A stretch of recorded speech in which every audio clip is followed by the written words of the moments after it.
식사 맛있게 하셨습니까?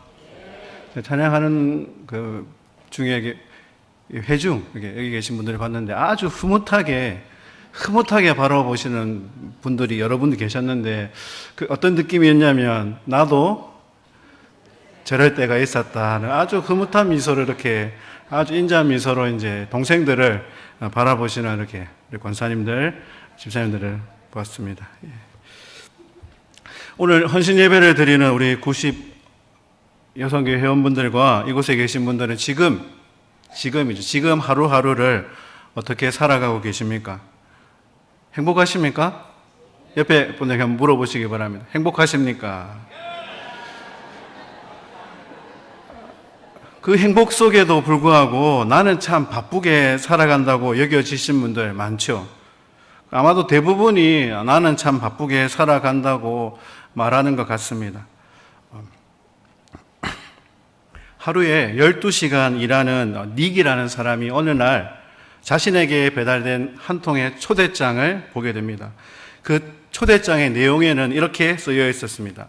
나사렛 예수와의 만찬에 당신을 초대합니다. 밀라노 레스토랑 3월 24일 화요일 저녁 8시. 이 닉이라는 사람이 이 초대장을 보면서 누가 이 초대장을 보냈지? 새로운 교회의 전도 방식인가? 아니면 내가 기억할 만한 어떤 친구의 장난인가? 아니면 내가 아는 어떤 교회 다니는 부부의 저녁 식사 초대인가? 라고 생각을 하면서 그 식사 당일날 예약된 장소를 찾아갑니다. 그런데 그곳에서 자신을 맞이하는 사람은 아주 낯선 남자였죠. 그 남자는 닉에게 이렇게 인사를 합니다. 안녕하세요, 예수입니다. 그리고 이어진 식탁의 자리에서 닉에게 여러 가지 질문을 받게 되고 그 질문에 대하여서 예수라는 사람은 적극적으로 대답을 하게 됩니다. 기독교 신자가 아니더라도 궁금했을 만한 여러 가지 종교적인 질문에서부터 여러 가지 기독교적인 화제에 대한 두 사람의 대화가 펼쳐지죠. 그리고 그 이야기를 다 듣고 예수라는 사람의 이야기를 듣고 나서 닉이라는 사람은 그래! 결심했어. 그리고 새로운 인생의 전환점을 맞이하게 됩니다. 이 이야기는 바로 데이비드 그레고리의 예수와 함께한 저녁 식사라는 책의 내용입니다. 그리고 후속작이 예수와 함께한 가장 완벽한 하루라는 제목의 책인데요. 여기서는 바로 이 닉이라는 사람이 어떤 변화된 삶을 살아가게 됐는지를 다룹니다. 그런데 그 다루음에 있어서 그 주된 초점이 누구냐? 닉이라는 사람이 아니고 바로 닉을 바라보는 그의 아내의 관점에서 쓰여진 책이었습니다. 그래서 닉의 아내는 어느 날 갑자기 자신의 남편 닉이 예수라는 사람을 만나고 왔다라고 말할 때부터 어떤 마음이 들었느냐? 아주 불편하고 부정적인 느낌. 앞으로의 생활이 좋을까 나쁠까 고달파지겠다 여기고 심지어 어떤 마음을 품게 되느냐? 이 닉이라는 사람과 헤어져야겠다라는 그런 마음을 갖게 되었습니다. 그리고 여전히 자신도 직장의 일로 지쳐서 어느 날 직장의 어떤 업무로 인하여서 비행기를 타게 되었는데 그 비행기에서 자신의 옆자리에 앉은 어떤 사람에게 자신의 고민을 이야기하게 되는 겁니다. 부부간의 갈등, 그리고 자신의 가족의 이야기들, 그리고 자신의 삶에서 겪었던 상처들, 삶에 대한 고민들, 종교에 대한 이야기들 하면서 하나님을 비판하고 교회를 비판하는 겁니다. 옆자리에 그 남자는 그 이야기를 들으면서 이 회의적인 마음을 가진 그녀에게 그 이야기를 충분히 공감하면서 그녀가 자신의 상처를 똑바로 볼 수 있도록 도와주고 그 대화를 통하여서 삶의 진정한 의미를 깨닫고 그녀로 하여금 복음을 받아들이게 합니다. 이 두 책에서 제가 발견하게 된 것이 있습니다. 진짜 예수님은 아니겠죠. 예수님이라는 모델을 해서 한 남자를 또 치유하고 한 여자를 치유하는 그런 내용이었는데 제가 이 두 책에서 공통점으로 발견하게 된 것은 사람들은 저마다 자신의 관점에서 믿고 행동하려고 한다라는 겁니다. 닉은 변화된 자신의 모습을 보여줬으니까 당연히 아내가 뭐 할 거라고 얘기했을까요? 당연히 좋아해 줄 거라고 여겼는데 아내는 오히려 부정적인 반응을 보인 것이죠. 많은 부분에서 우리는 상대방을 고려하지 못한다라는 것을 보게 됩니다. 내가 행복하니까 반대로 너도 행복하다라고 여긴다라는 거죠. 내가 생각할 때 이처럼 좋은 것을 줬으니까 당연히 너도 어떻게 여길 것이다, 좋게 여길 것이라고 생각한다라는 거죠. 어쩌면 이것은 부부 사이에서 항상 일어나는 모든 문제의 출발점이 아닌가라고 생각합니다. 여러분, 부부 사이에 문제가 있다면 무엇 때문에 문제가 생기는 것일까요? 결국 나의 기준에서 이해받으려고 하고 인정받으려고 하고 오히려 이해하지 못하는 상대방을 당연하게 여깁니까? 이상하게 여깁니까? 어떻게 여기는 것이죠? 이상하게 여긴다. 왜 이해를 못하지? 우리가 깨달아야 되는 것은 내가 판단하는 기준에서 내가 좋으니까 너도 좋다고 당연히 여겨서는 안 된다라는 사실입니다. 그렇다면 여러분들은 어떤 기준으로 살아가고 있습니까? 예수님은 우리의 모범이심을 믿으시죠? 주님이 우리에게 보여주신 삶의 그 기준, 우리가 한 번쯤은 말하는 이타주의입니다. 이 이타주의라고 하는 것은 내 기준과 내 판단이 아니라는 것이지요. 내가 어떤 좋은 것을 준다면 단지 내가 좋아하는 사람, 내가 주기를 원하는 어떤 특정한 사람에게만 주는 것이 아니라 모두에게, 모두가 행복을 얻을 수 있는 것이 바로 이타주의의 사실은 진짜라는 것을 보게 됩니다. 예수님의 이 땅에서의 삶을 우리가 가만히 들여다보면 성경은 다 말해주고 있지는 않지만 예수님이 공생애 하시기 전까지의 그 30년의 인생은 누구를 위한 삶이셨습니까? 그렇죠. 가족을 위한 삶이셨습니다. 그리고 공생의 그 3년의 시간들은 한 영혼이라도 더 구원하기 위한 희생과 섬김의 모범이 되셨다라는 것이죠. 예수님께서 하늘의 그 영광의 보좌를 버리고 이 땅에 오신 목적은 자신의 생명을 십자가에 내어주심으로 하나님의 사랑을 모든 사람이 알게 하는 것에 있습니다. 이것은 우리가 너무나 잘 알고 있는 메시지이죠. 예수님을 믿는 우리도 그 보여주신 예수님의 모범을 따라 모든 사람에게 그 삶을 나타내기를 바로 주님이 원하고 계시다라는 것입니다. 여러분들 길을 가다가 한 번쯤 무엇인가 걸려 넘어져 보신 적이 있으시죠? 아니면 몸이 갑자기 휘청하게 되거나 다리를 접지르거나. 그런데 여러분 그 넘어지거나 이렇게 접질릴 때 뭔가 큰 것에 의해서 넘어졌습니까? 아니죠. 아주 사실을 알고 보면 아주 작은 것입니다.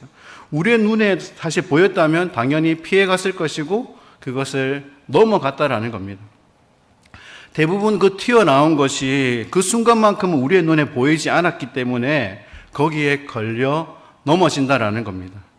오늘 본문 13절에서 부딪힐 것이나 거칠 것을 형제 앞에 두지 않도록 주의하라고 말씀하고 있습니다. 여기서 말씀하고 있는 부딪힐 것, 거칠 것이 뜻하는 것은 뭔가 큰 거를 말하는 것이 아니라는 것을 보게 됩니다.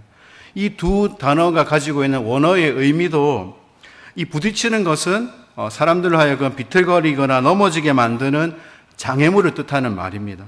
그래서 이 말을 쓸 때는 주로 비유적으로 사람의 어떤 영혼을 범죄하게 만드는 것으로 그런 의미로 사용하는 것입니다. 그리고 이 거치는 것이라는 단어는 사람이 걸려 넘어지게 만드는 작은 돌, 그리고 짐승을 잡을 때 쓰는 덫의 의미로 쓰는 것입니다. 다시 말해서 눈에 잘 보인다, 안 보인다? 잘 보이지 않는 것을 비유적으로 표현할 때 이 말을 씁니다. 그래서 이 비유의 의미는 시험거리들이라는 거죠. 그래서 그 시험거리라는 것은 결국 큰 것이 아니라 아주 작은 것에서부터 출발한다라는 겁니다. 바울이 이 단어들을 언급하고 있는 초대교회 당시의 배경을 살펴보면 어쩌면 우리의 문화와도 연결되어 있음을 보게 됩니다. 당시에 우상의 제물에 쓰여졌던 고기를 먹는 사람들이 있었습니다. 우리도 과거 제사 문화가 있을 때 이 제사에 사용된 이 음식을 먹어야 된다, 먹으면 안 된다라는 일들로 사실은 아주 오래전에 이것이 어쩌면 이렇게 교리적인 문제로도 부딪혔던 적이 있습니다. 사실 그것에 먹는 것에 있어서는 아무 문제가 없다는 거죠. 음식에는 문제가 없다라는 겁니다. 예수님 당시에도 그랬고 우리의 문화도 그랬다라는 겁니다. 그것을 아무렇지도 않게 먹을 수 있을 만큼의 자유를 가진 사람이 있고 그렇지 못한 사람도 존재한다라는 겁니다. 저건 우상에게 바쳐진 제물인데 어떻게 저것을 먹을 수 있냐라고 생각하는 사람이 있다라는 거죠. 그래서 누군가 그것을 먹는 것을 본다면 어떻게 될까요? 아니 어떻게 저것을 먹을 수 있지? 저 사람은 뭔가 믿음이 없는 사람인가? 라고 오히려 생각한다라는 겁니다. 우리가 이런 표현을 하는 경우도 있는데요. 음식 끝에 뭐가 상한다? 음식 끝에 마음이 상한다. 사실 이 말도 우리가 그 상황으로 가만히 들어가 보면 아주 사소한 거죠. 사소한 건데 우리의 마음이 상할 정도로 상처를 받게 된다는 겁니다. 누군가의 살짝의 잘못된 배려 없는 행동으로 마음이 상하고 함께 더 이상 먹고 싶지 않는 그런 상황에까지 이른다라는 겁니다. 결국 그것은 그 사람이 가진 기준과 바로 내가 가진 기준이 틀리기 때문이라는 것입니다. 오늘 본문에서 말하는 넘어지게 되는 대상으로 표현하는 형제는 어떤 사람이라고 말씀하고 있습니까? 믿음이 약한 사람. 믿음이 약한 사람. 그런데 여러분, 과연 믿음이 약한 사람이 어떤 사람들일까요? 다시 말해서 그 믿음이 약한 사람은 누구를 가리키는 말일까요? 그렇다면 스스로에게 물어야겠죠. 여러분들은 스스로 생각할 때 나는 믿음이 강하다. 나는 믿음이 약하다. 어느 쪽이라고 생각하십니까? 여러분들 믿음이 강하다고 생각하십니까? 믿음이 약하다고 생각하십니까? 대답하기가 어렵습니까? 사도 바울이 강조하는 이 핵심은 믿음이 약한 사람을 뭐 해서는 안 된다. 넘어지게 해서는 안 된다라는 겁니다. 넘어지게 하지 말라는 이 당부를 하고 있다라는 겁니다. 나의 기준, 자신의 기준과 판단을 뒤로하고 사람 앞에 걸려 넘어지게 할 만한 것을 두지 않는 것, 그것이 바로 서로의 믿음을 뭐 해주는 것이다, 지켜주는 것이다 라고 바울은 우리에게 가르쳐주고 있습니다. 공동체에서 다툼이나 어떤 분쟁이 일어나는 것의 대부분은 큰 것에서 시작하는 것이 아니라 아주 작은 것에서부터 시작된다는 것을 보게 됩니다.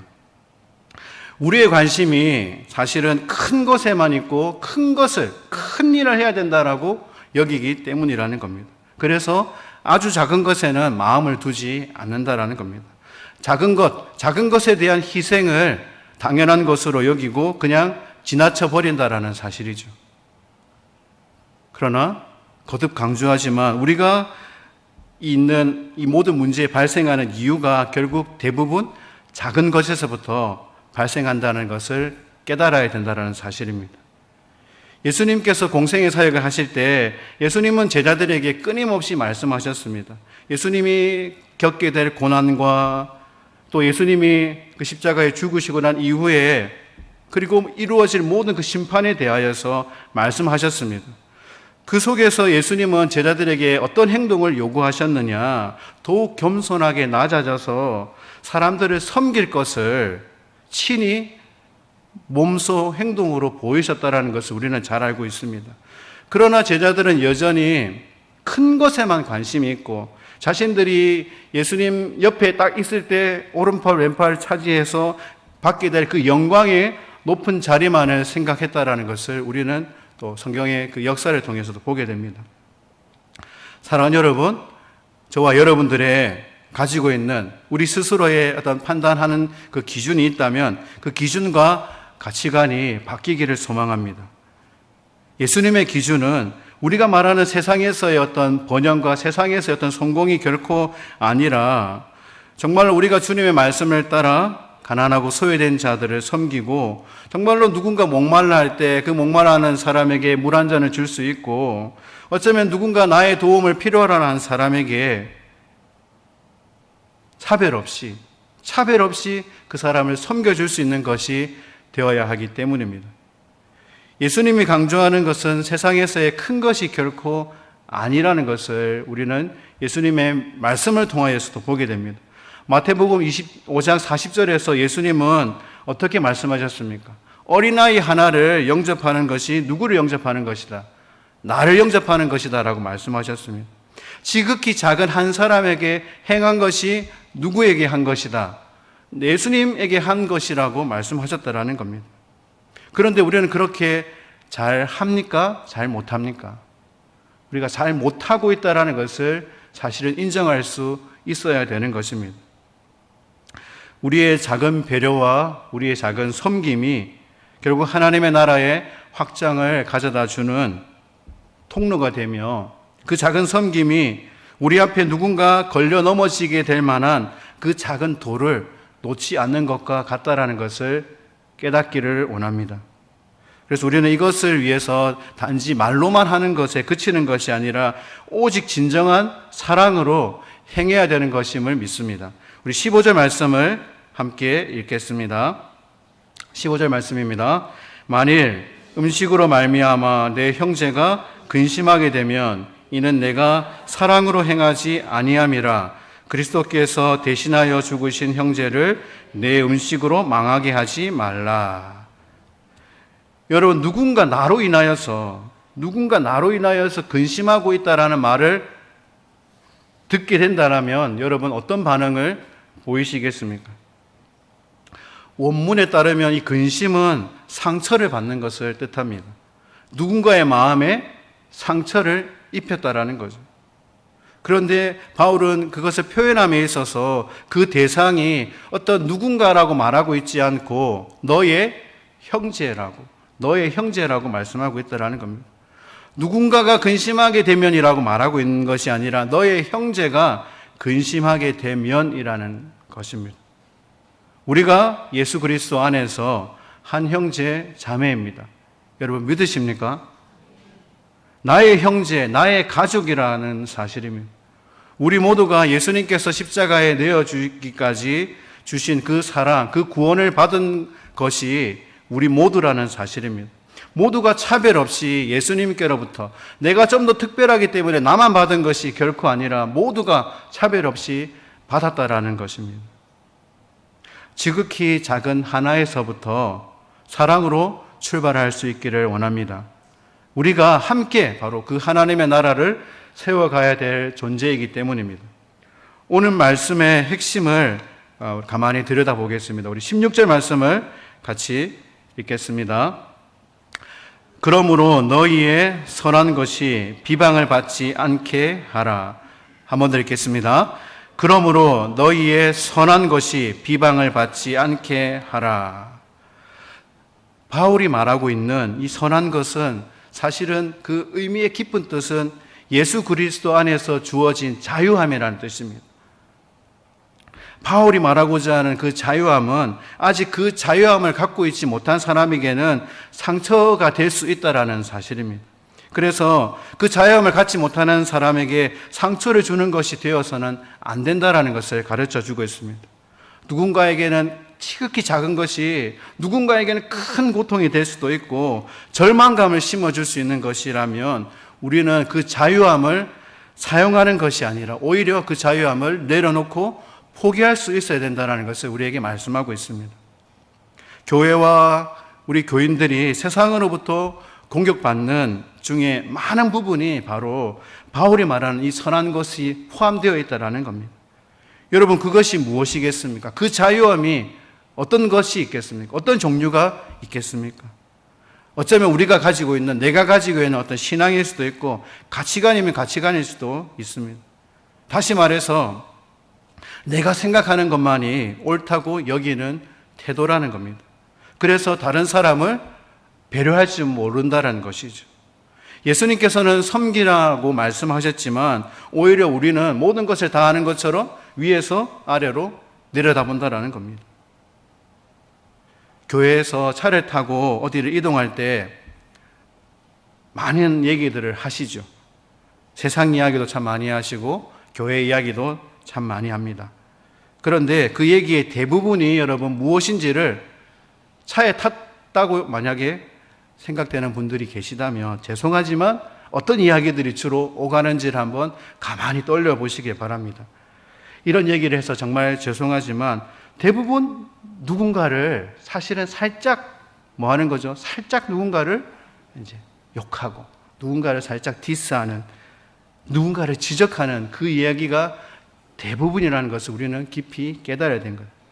그것이 옳다 하더라도 우리는 그런 태도들을 사실은 내려놓아야 된다는 겁니다. 누군가를 칭찬하는 거 많을까요? 적을까요? 누군가를 칭찬하는 이야기는 차를 타고 오고 가면서 거의 들어본 게 없는 것 같습니다. 아무리 내가 판단하는 것이, 내가 지금 말하는 것이 정말로 옳다고 할지라도 우리가 앞세워야 되는 것은 공동체 전체의 사랑과 하나님이 이루고자 하시는 화평에 있다라는 것을 믿으시길 바랍니다. 그래서 우리가 그 선을 행함에 있어서도 주의하고 또 주의해야 된다라는 겁니다. 우리의 섬김의 시작은 내가 가진 기준이 결코 아니라 주님을 향한 마음, 주님이 원하시는 그 마음에서부터 출발해야 하기 때문입니다. 누군가에게 보이고 자랑하고 내가 옳다고, 내가 하는 말이 다 맞다고 내가 또 스스로 그렇게 말하면서 자기 만족에 빠져서는 되는 것이 아니기 때문입니다. 누군가를 섬김에 있을 때 여러분들 자신의 기준으로 해야 될까요? 아니면 상대방의 기준에서 섬겨야 될까요? 결국은 상대방의 기준이라는 것을 깨닫게 됩니다. 상대방은 그것을 싫어하는데 내가 그것을 좋아하니까 처음 말씀드린 것처럼 너도 좋아하겠지 하는 것은 뭐일 수도 있을까요? 착각일 수도 있기 때문입니다. 상대방이 좋아하는 것으로 여긴다면, 그렇게 행동한다면 얼마나 거기에는 그만큼의 괴리감이 있겠습니까? 여러분들, 개와 고양이, 이 둘의 관계가 어떻다고 생각하십니까? 사이가 좋습니까? 나쁩니까? 일반적으로 개와 고양이의 사이는 사이가 좋습니까? 물론 이제 우리가 뭐 이렇게 요즘에는 미디어들 보면 아주 개와 고양이가 친하게 지내는 그런 것도 있지만 일반적으로 대부분 개와 고양이는 서로 잘 어울리지 않는 두 종류죠. 개와 고양이가 서로 친하지 못한 이유는 다양합니다. 그리고 가장 그 중에서 이론적으로 본다면 가장 큰 이유는 이 두 종류가 행동 양식이 서로가 다르기 때문입니다. 개는 누구의 명령을 잘 따릅니까? 그렇죠. 주인의 명령을 잘 따르고 충성스러운 성격을 가지고 있는 반면에 고양이는 아주 자유로운 성격을 가지고 있어서 스스로 판단하고 행동합니다. 그래서 고양이를 키워보신 분들은 부르면 올 때도 있고, 그렇죠. 안 올 때도 있지만 개는 어떻습니까?